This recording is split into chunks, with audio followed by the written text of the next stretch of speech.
figured it out. I figured it out from black and white. Okay, number 6. Let's review the first 5. They were relationships are central, trauma, addiction, sex, and power. Now we're going to tilt towards thinking about repair and reconnection and restoration. With the first part of the second half being growth. I wish I'd learned more about growth at the seminary. Now I will say the time that I was at the seminary was as precious a time as I ever experienced in terms of growth.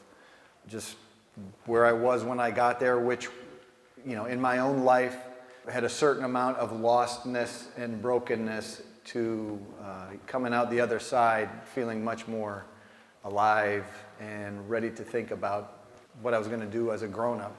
It was an unbelievably powerful spiritual home for those 3.5 years, so I continue to be grateful for that.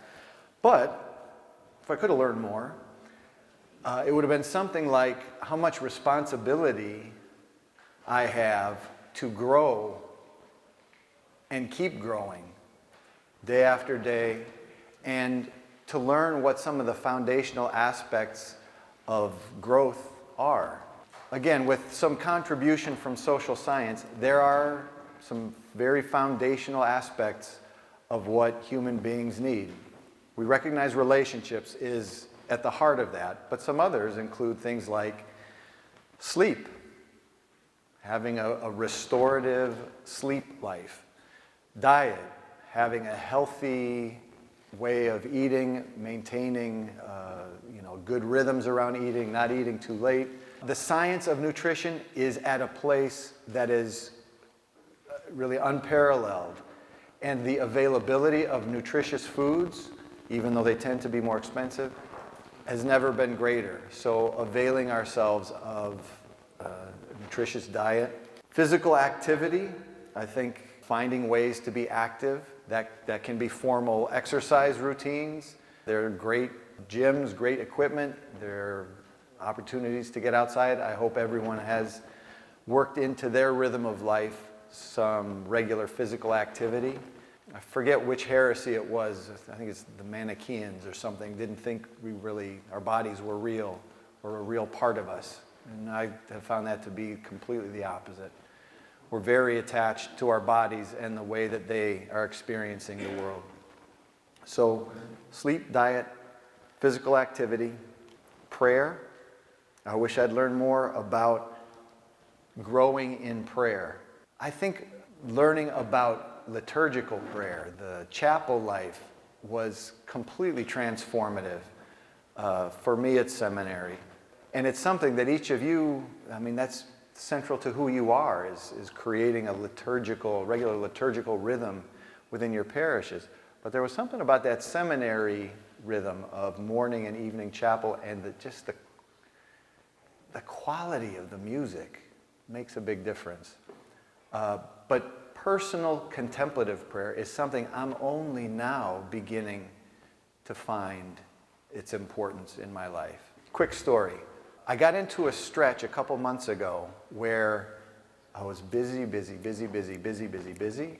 at the same time, I was filling more of my mind up with some of the greatest television shows that are now available via various streaming sources.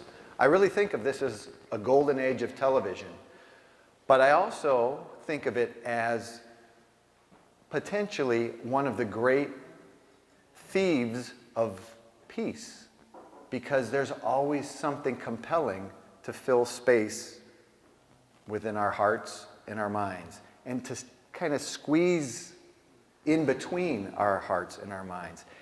If the idea that the noose is the eyes for our heart, and that the noose, when it's connected to the heart, is looking at everything with eyes that see God and God's love and God's presence, but separated from our heart, our noose still loves to go looking for stuff. And my noose in particular loves television shows. So I was in this stretch where I was leaving no quiet time, no contemplative time. And it just seemed to pile up at a certain point. I found myself more agitated, more anxious, more fearful, less confident, moving from one thing to the next without really thinking about what I was doing, not feeling a whole lot other than just kind of agitated. And I was talking with our research director at the Danielson Institute, and we're working on what's called a relational spirituality model. And basically it emphasizes relationships. And I just said to him, I said, well, why do we believe this? That relationships even matter that much? Why do we believe that? I mean, I know we have some sense from our clinical work that it matters. We have sense in our family lives that our relationships matter. But really, do we think that's healing for people? And I was listening to what I was saying. And what I had forgotten was where I learned that.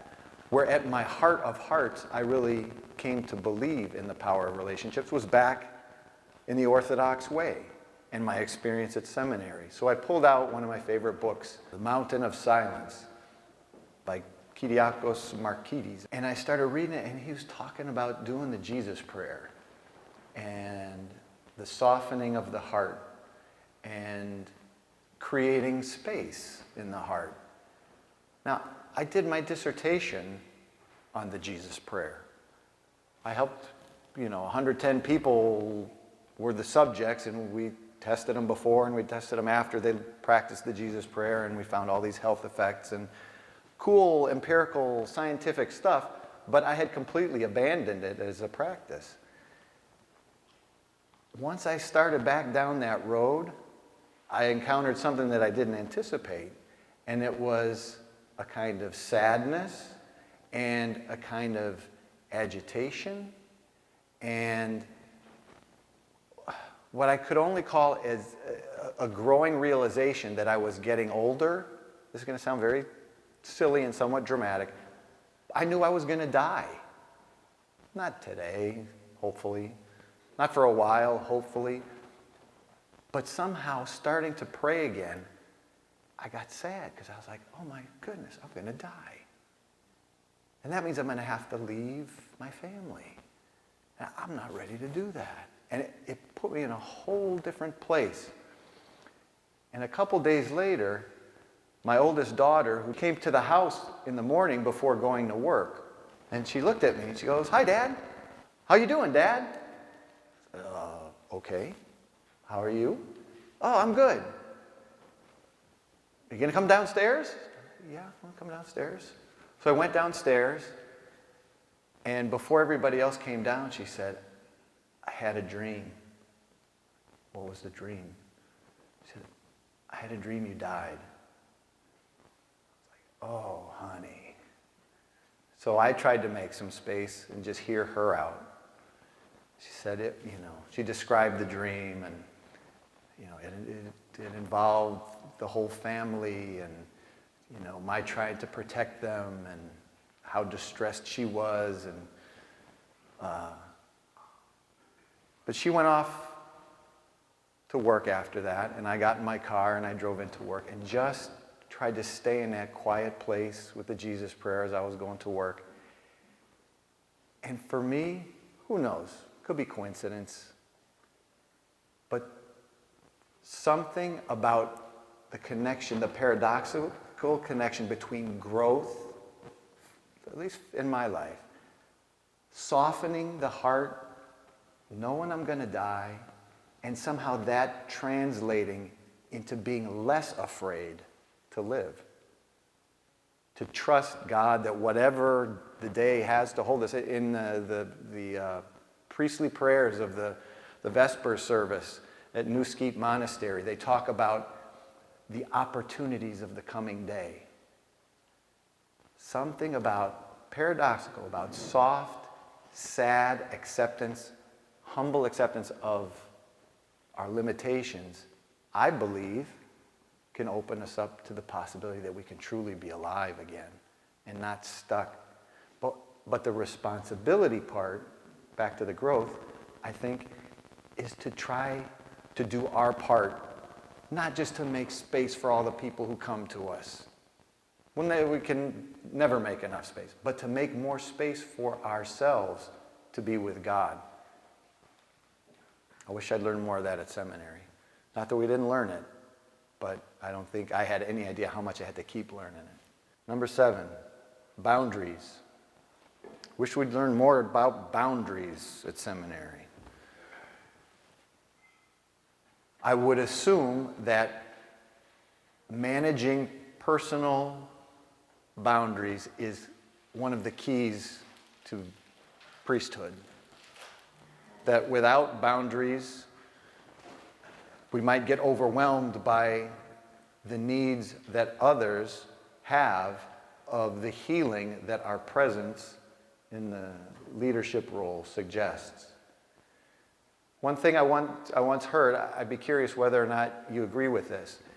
When a man becomes a priest, it guarantees that for the rest of his life, many people will either see him as more than he is or as less than he is, but rarely as he truly is.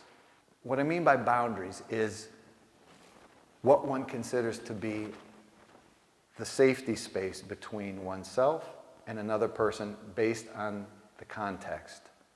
Who that person is, what task is at hand, what role each person has in the interaction, and what authority you have to carry it out. And that changes. That's a moving target. But what I would suggest is that having it, first of all, starting with an inner circle of trusted family and friends is indispensable to figuring out boundaries any further out than that. I'll say that one more time. Having an inner circle of trusted family and friends is indispensable to figuring out the boundaries that go out any further than that. Because if we go back to attachment theory, it's trusted, intimate relationships that establish the relational security that regulate the person, that close the gap between the nous and the heart, so that we have the wisdom to know how to set boundaries outside of that inner circle. Relational security regulates the human creature. God made us to be at our best when we know who we are by virtue of knowing whose we are. But that's not all there is to it. That's the starting point. After that, we begin to explore how to be a good steward of that relational security. How to make ourselves available at different levels to different people. I come to think of the physical nature of ministry in terms of sacraments that you have. Possibility of anointing or holy oil, or your stole during confession, or andidron, especially the Eucharist, as being ways in which God has provided the physical world as a vehicle for honoring boundaries that are predictable and healthy, and yet allow us to transcend them. But if I'm also aware that when boundaries are transgressed, emotionally, too much familiarity, inappropriate physical contact, inappropriate conversation, when those boundaries are violated, then the very vehicles of ministry can become confused as dangerous. I wish we learned more about that. Even though we learned about it, but I wish we learned more about that. Because the power harnessed in the sacramental physical aspects of ministry I think it's intended to be the vehicle that helps transcend our limitations when it comes to relating with one another. So that's it. Those are the two ideas about boundaries. Number one, inner circle helps us figure out the rest, and that includes an inner circle relationship with God that we're constantly trying to nurture. Number two, boundaries in priestly role are crucial in its ministry, sacramental ministry that gives us access to transcending them. All right, number 8 is humility. I guess we could always learn a lot more about humility. I learned a lot of humility at the chanting stand. I learned a lot of humility playing one-on-one basketball with Chris Mackey. I learned a lot of humility trying to shovel off the sidewalks when it snowed. So there were definitely lessons. So humility is a social science construct as well as a religious one. In our relational spirituality model at the Danielson Institute, it's one we're trying to develop more familiarity with. And it raises the paradoxical question of, can you get better at being humble? And if you think you're getting better at being humble, are you actually losing ground? What I'd like to do is maybe share with you our definition of humility from a social science perspective and see what you think about its usefulness in a pastoral perspective. So there are a couple components to it. The first is a willingness to engage in accurate self-understanding, a willingness to get to know one's deepest heart better. Does that ring true apart from social science? Does that ring true pastorally and theologically? Does anybody have a thought about that? Is humility a relational concept? Does it show itself in relationships? Another aspect, a low concern for social status. Now, the social science is pulling from ancient religious traditions, but we just tried to make a list of things that would encompass humility from a psychological perspective. How would an over-concern for social status get in the way of humility? Next one, a receptive orientation towards others. I had a client many years ago when I was not even an intern, I was a practicum student, so this is a long time ago, who had such a broken heart, but was deeply seeking religious, spiritual solace for her brokenness. I mean, it involved ritual abuse and really difficult circumstances. And there was a time where this client brought in a bag. Now, I'm just maybe in my first or second year of training, green as can be, and I get a little nervous. I'm thinking, oh, what's in the bag? And she says to me, I want to have a little prayer service here together, and that would help me. It would help me feel safer. And I thought, a prayer service? I know automatically I was not receptive. I said, well, what do you want to do? She said, well, I have some candles, and I have this reading, and she starts to pull everything out. And I said, whoa, wait a minute. Let's talk about this first. And you might guess, given her trauma history, she was flooded with shame. And she got so mad. She said, forget it. It's ruined now. I don't want to do it anymore. She put her stuff in the bag and she got up and walked out. Part of it, I can be gentle with myself because of my level of experience. But part of it, I look back now with experience, and it's so clear to me, if I could have just sat still long enough to create space and learn, instead of immediately getting defensive and frightened, there might have been, we may still not have gone through with the prayer service, but we might have had a different kind of moment. I regret that.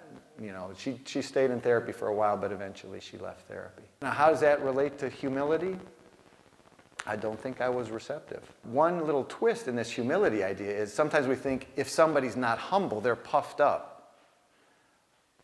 But also somebody, or any of us, when we're closed off, that's not being humble. So we'll talk in a minute what it takes to be humble from a growth standpoint. There are 3 ways. One is avoiding halt. Halt is hungry, angry, lonely, tired. As much as possible, don't be living out of that space, at least not chronically. It's the foundations. Number 2 is, and especially, I don't do it anymore, but for 2 years, a while ago, I trained more intensively, physically, to run marathon. I remember being very regulated during that time. I don't think we have to be in training for a marathon, though, to take our bodies to a point of exertion consistently enough to have that contribute to our capacity to physically be less activated. Most of us can probably attest to how important it is to have taken our bodies to some level of purposeful, non-traumatic exhaustion and feel the goodness of being in that space. The openness and the readiness for whatever was going to come next. That's no accident. There's no physiological accident and there's no spiritual accident. So don't be in halt. That's number 1. Use diet, sleep, exercise, prayer, relationships to stay out of halt. The second way, I think there's a rhythm component. There's a contemplative component. There's having routines and relationships that we find securing prior to being in situations where we anticipate some measure of intensity. So having a rhythm of life that includes some sort of contemplative prayer practice also is very deactivating. I mean, you know, at Beth Israel Deaconess Hospital in Boston, Herb Benson has done this whole relaxation response thing. Essentially, it's taking ancient religious practice and medicalizing it and saying, look at how good this works. So I would encourage us to just stay close to our tradition because it prepares us to be in battle. I remember a friend of mine once told me, if you're going to do this work, you have to be in training. And that means every possible way. I would say, you know, let me be a little presumptuous. I would say that's true for every one of us in the room. If we're going to do this work, we better be in training. So quieting the inside through contemplation and structure. The third is part of the theological foundation, the scriptural foundation for humility, is having an accurate appraisal of oneself as a limited, struggling, in training, gonna die eventually, work in progress. And we're never gonna be completely ready. But if we can engage in trying to keep ourselves healthy through training, if we can set up a discipline and a structure, and if we can put a mirror on ourselves one way or another, whether it's a mirror, a camera, our spouse, hey, how do I look when I'm saying this? Or just read our kids' faces and take them seriously when we blow up and, you know, forget that we're twice their size. Or in your world, sometimes you're wearing these vestments that nobody encounters anywhere except at church. And they are powerful. I know on our pulpit at St. Gregory the Theologian, we have St. John Chrysostom, we have St. Gregory the Theologian, we have Basil the Great in priestly vestments, and it's awesome. And then I see Father Ted in the same vestments. How can I not think of you as more than you are? You got the same thing on that those guys got on. So turn a mirror onto ourselves. It's not only how they perceive us, it's also our internal experience. If we're coming from a place of loneliness, then that loneliness is much more likely to overtake us if we're not attending to the foundational aspects of training. Our sleep, our diet, our relationships, our exercise. It's not that those can take away loneliness. I mean, I think we were talking before, loneliness is inevitable. It's inescapable. To be alive in a fallen world, loneliness is part of the deal. To be a Greek Orthodox priest responsible for a parish of people who see you either as more than you are or less than you are, but rarely who you are, loneliness is going to be inevitable. So we better be in training. And I would add to that, we better be in training with training partners. Never worry alone. I would imagine there are unique things that make closeness and trust with one another difficult. You're separated by your roles and your distances, and that can be difficult. I would imagine also, though, that there are things about being brother priests that bind you together like few groups of people. And I would just encourage you to make the most of that, if only from the perspective of being, from the shrinky perspective of wanting you to be healthy and alive, and that's part of your training. Part of the training is actually to work at relationships with each other. Number 4 on humility, the ability to regulate self-focused emotions, such as pride and shame. The ability to regulate self-focused emotions like pride and shame. So never to believe them when they say you're the best, and never to believe them when they say you're the worst. But regulate the pride and shame that go with both of those experiences, which you probably experience on a daily basis. But in order to not believe that, you got to believe something. There has to be some accuracy. There has to be a mirror back. And really the place where life is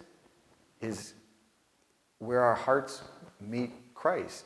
So anything we can do to clear out the space, we need the bulldozers of training to clear out that space between our eyes and Christ, who's right there, who's waiting for us, sometimes digging out towards us. And the training helps with the regulation.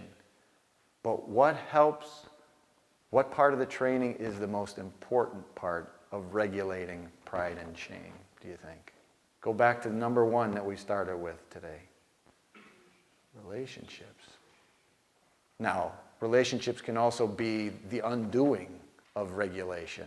The ones that we love the most can also dysregulate us the most at times.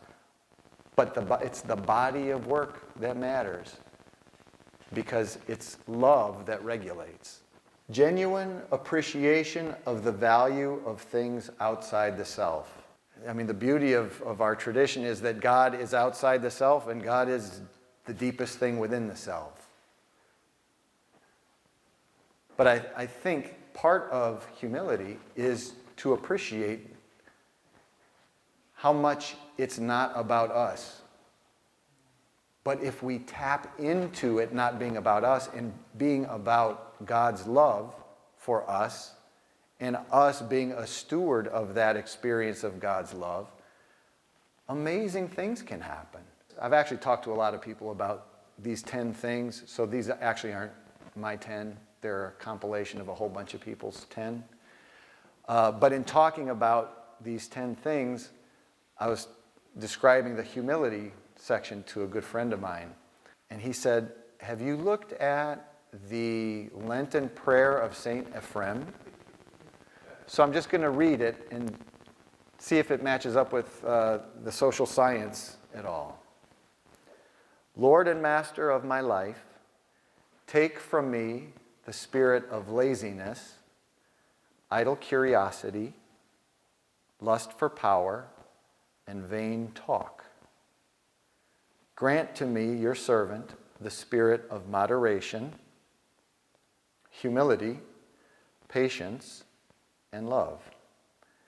Yes, Lord and King, grant me to see my own faults and not to judge my brother or sister.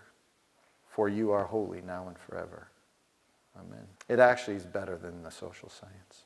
Number 9, part of our relational spirituality model that we're working on at the Danielson Institute, we tried to develop a social science perspective on humility.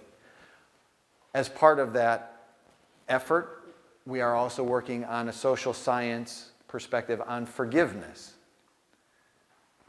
As so many of us doing the work of being psychotherapists have come to realize that at the heart of so many dilemmas psychologically is this issue of forgiveness.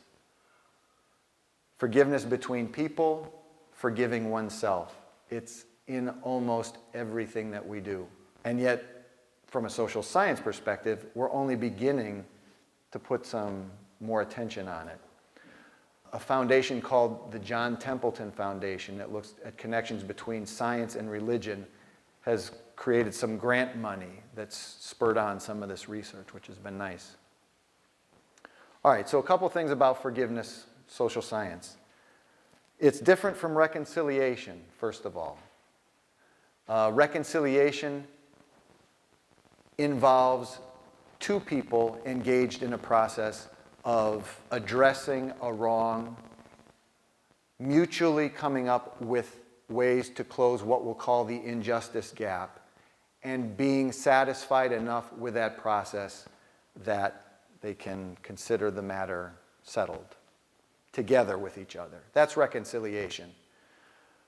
That's pretty rare. It's precious when it happens. Very hard to make happen.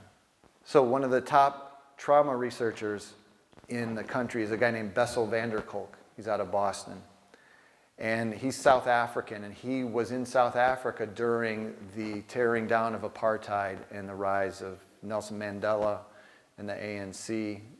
And he saw firsthand some of the work of Bishop Desmond Tutu in South Africa as they tried to put together these truth and reconciliation processes.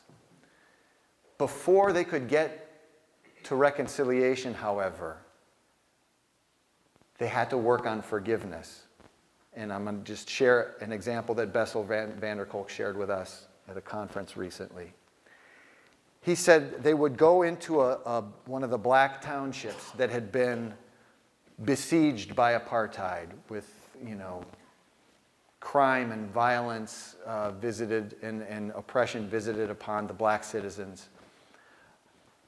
And they would call a township meeting, and the place would be packed with angry black South Africans, hurting, traumatized black South Africans. And Bishop Tutu would say, okay, we're going to have some people speak. And people would share their trauma. One would, then another would, then another would. My father was killed. My sister was raped. My farm was taken from me. My animals were stolen. And the place would start to heat up, and the intensity would build.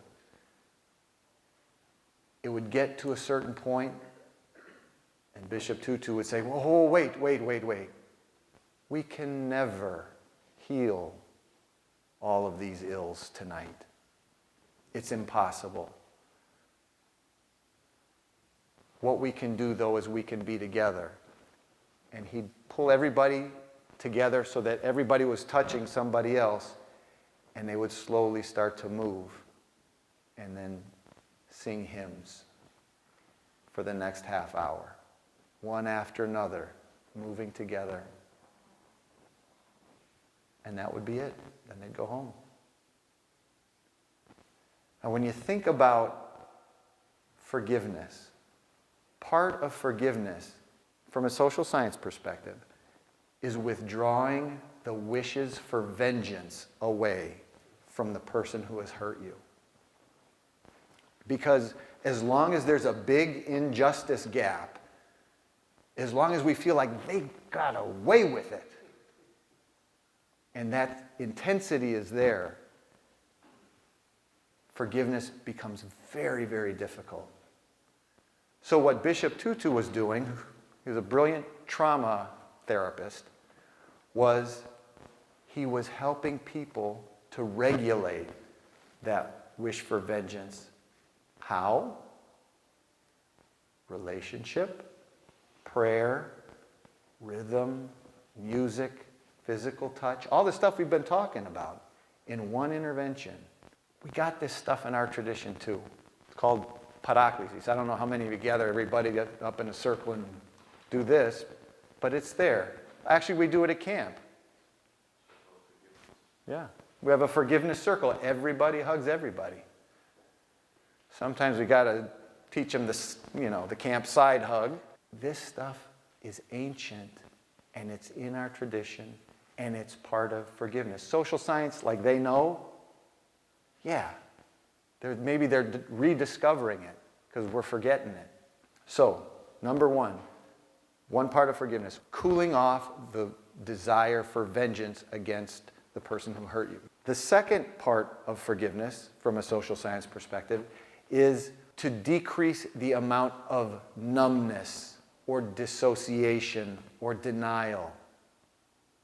In other words, that she would even show up at the trial, as opposed to saying, I'm not even going to deal with it. I don't even want to be in that person's presence. Or to be there and say, I'm going to hound him. I'm going to hound the judge. I mean, you see, fathers leaping over tables in other video clips. So somehow she's managed to soften her heart that was hardened by the injury enough. So that's two.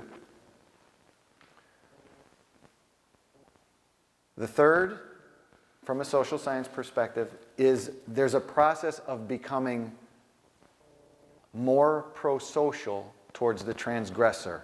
What that means in soft terms is the capacity to see the transgressor as a whole person and not just as a villain or a demon or evil. To see them as a whole person. And oftentimes that means seeing the victimhood of the perpetrator. So if we're going to give the benefit of the doubt here, it would mean vengeance has gone down, the capacity to engage and be alive in it has gone up, and the capacity to see the other person, to see that boy as a 14-year-old boy, has been restored in her. Y'all are in the forgiveness business. Somebody was saying earlier in confession, can somebody come to believe that they actually are forgiven? Do they fight that idea? Do they make themselves the villain and carry out vengeance against themselves? Do they numb themselves out towards themselves? Do they not see themselves as a whole person? Do they only see themselves as evil? So an old British shrink named Ronald Fairbairn worked in the slums of London after World War II, where many children had lost their parents, and there was tremendous poverty and a lot of broken families. And he was a child therapist, so he would work closely with these children and, as much as he could, their families. And oftentimes he came to the conclusion that the child would be better off with a healthy foster family or a healthy adoptive family than to stay with the broken family that was their blood. He made the clinical observation that almost every time the child was asked their opinion about where they wanted to stay, after having experienced a period of time in the healthier environment, almost every time, where do you think the child wanted to go? We keep going back to where we think love is. We're not drawn to health. We're not drawn to goodness if what we started out with was brokenness. If what we learned early on is that if love is in that bank, if love is in that other woman's arms, that's where I'm going to keep going. It's a powerful lesson. It's one of the most powerful lessons I've come across as being a clinician, is the repetitive compulsion to try and make right what was wrong. Remember the woman who would steal the thing after having sex with the other guys so she could be in control? I think it's in our broken nature to want to be in control. If we're given the choice between not being in control, being temporarily safe but not knowing how it's going to play out, or being in control and knowing it's going to go bad but at least we know what's going to happen, what do you think the human system chooses? We'll take curtain number 2. We'd rather know what's coming and have some control over it than take the chance of something happening and not knowing. And that goes back to early development, earliest development. We're also resilient. Love can help change that over time, but it's a slow boat to China, man. There is no shortcut to helping somebody make that switch to desiring and trusting love. Another really talented psychiatrist at McLean Hospital, a guy named Jim Chu, wrote an article called "The 10 Mistakes That Trauma Therapists Make." You know what number 1 mistake is? Don't believe trust is in the relationship. Maybe 20 years into it, you can start to believe that. Don't believe. You may feel the trust yourself, you may hear trust, but if somebody has come from a place of trauma, what they trust is being in control, even if it's self-destructive control. Just from a trauma perspective, I think that parable takes us into the absolute crucible of human free will, of taking the chance that forgiveness will or won't be forgiven, or won't be given. The absolute terror of that moment. You ask what would happen if he came back all that way? He's a mess, he's just coming back, make me a servant. What would no have meant? Given where he was? Who knows? I mean, I just think the parable sets up nicely the intensity of that moment of asking. The realm of that paradox of how can I be forgiven for something that part of me tells me was not my fault, and another part of me tells me maybe it was, and you're just going to confirm that if I share it with you. Okay, last one, number 10. And I actually don't have a whole lot to say about this because I think it, in a way, it's the container for the other 9. And it's hospitality. It's philoxenia. In so much of what we've talked about today, there are metaphors and practices of making space. And I would say making hospitable space for the strange or the stranger. That could be the strange and the stranger in me. That could be the strange or the stranger in somebody who's very troubled. It could be the strange or the stranger in somebody who's very different. But whatever it is, it does seem like there's a pretty relentless call on us to find a way to create space at the table. And then to trust that in that space something good is going to happen. It can be frightening. It can be frightening. The more troubled it is, the more different it is, the more frightening it is. We're mammals. Our limbic system is trained to spot danger like that and to respond quickly. And we get activated very quickly in order to save ourselves. Then our nervous systems, that's our sympathetic nervous system. Our parasympathetic nervous system, which is guided by relationships, cools off very slowly. We return to baseline, like we had to now figure out how to hold all that in ourselves, in our families, in our communities. Let me suggest something. When we started this and we sang Lord of the Powers in Greek, I was feeling a little Desmond Tutu in that. I wonder if there'd be a way for us, His Eminence would lead us again as a group to just finish up feeling each other close and with the rhythms and the power of our tradition.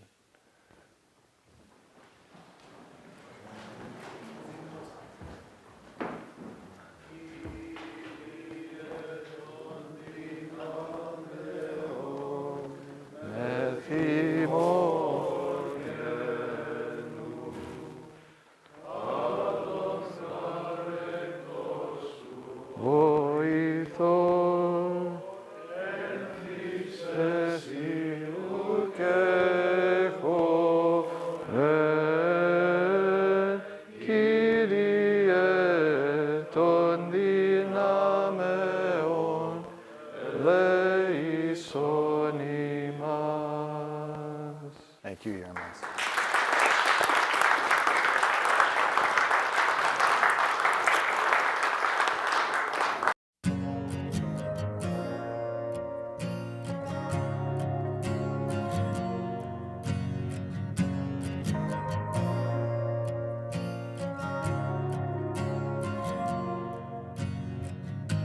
I figured it out. I figured it out from black and white.